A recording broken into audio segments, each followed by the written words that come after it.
So I always buy the worst possible lens that I can find, just like the one that's on the camera here.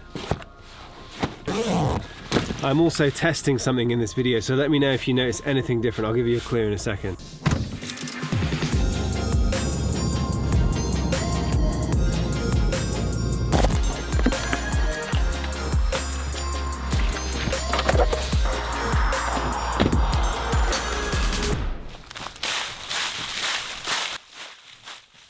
You see, none of my gear breaks. I make a point to always buy stuff that's robust enough to kind of survive being outdoors all the time. But it does get totally scratched to pieces. Not like the glass bits, but the metal bits.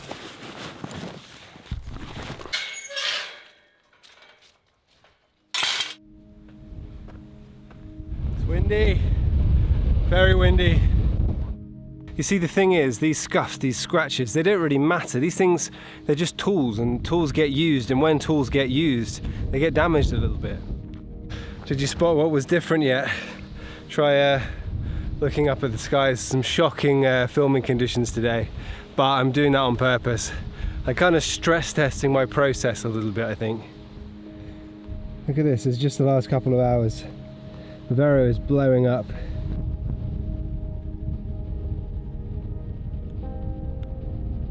It's horrible up here. Let's get off this hill.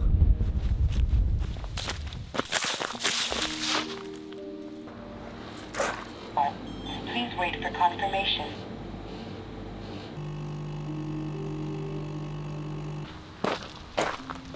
Thing is, most people don't want to buy scratched lenses, which means the value drops loads if a lens is damaged cosmetically, and that means you can pick them up pretty cheap, a lot less than obviously the new product. Just take a look at this. Hold on, I'm just going to change these lenses. Glass is absolutely fine. See, this is absolutely fine. It's a few scuffs and scrapes, but this was considered well used, the lowest category of usage by the company that I bought this lens from. And I'm not even going to tell you where I bought it from, even though I have an affiliate partnership with them, just to prove that this is something that I really actually believe. My advice is buy the gear in the condition that you think it will be in after 6 months of solid usage from you. That's what I do. My gear is all pretty much destroyed by the time it's 6 months in, so I'm just going to buy it destroyed already and save my money. Here I have that scuffed up 10 to 18 vlogging lens. This is a cheap and cheerful vlogging lens, and I literally scrolled to the bottom to find the most well-used one I could find. This is a 70-200 f4, and I bought this well used. It actually has a few marks on the glass, but you can't tell. I've never seen a mark when I'm editing the photos from this lens. This is lovely, and I got this at a pretty reduced rate because of those scuffs. Here is a 35mm 1.8. This is a great little lens actually, but this was in pretty good condition. I couldn't find a bad one of these. Honestly, I always look for the worst ones I can find, as long as they're not, you know, as long as the glass isn't broken or anything like that. But you know, this is a good lens. Mine is a little bit beaten, but you know, I couldn't find a worse one. Then I have the 16-35 f4, and this is beaten to death. This has got all scrapes across the outside. I actually fell and smacked this on a rock and cut my hand open. I'm surprised that this lens survived it, to be honest.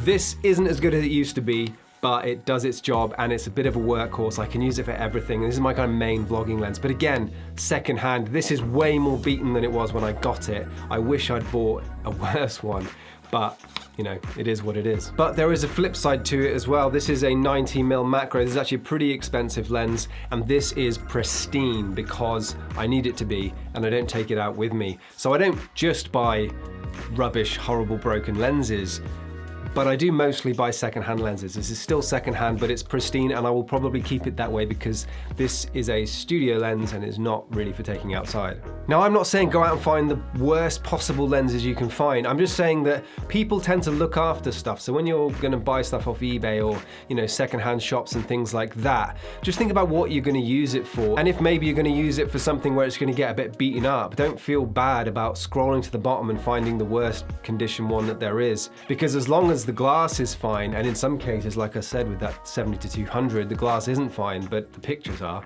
Now, many of you photographers might be thinking, hey, why do you beat your stuff up? You don't have to, you could just treat it kindly. You have to consider what I'm doing here as well with the YouTube channel, because it's simple to look after a photography lens. When you've got your photography camera, you've got your lens on the front, and you've put it in a bag, and then you're gonna go to a place, take it out and take a picture. That's fine. But when you've got the YouTube camera as well, that has to go down on the floor, then you've got to swap your cameras, you're gonna be moving stuff around. When you've got more than one camera, outdoors, landscape photography, on the rocks, you know, by a river, things do get scuffed, and that's really what I'm getting at here. And not everyone's gonna be like me, but some people will be. And I just wanted to let you know that there are options. You don't have to go out and buy brand new gear all the time. It's also nice to give these battered, beaten lenses a home, a happy one at that. So there we go. Interesting video. I will see you in the next one.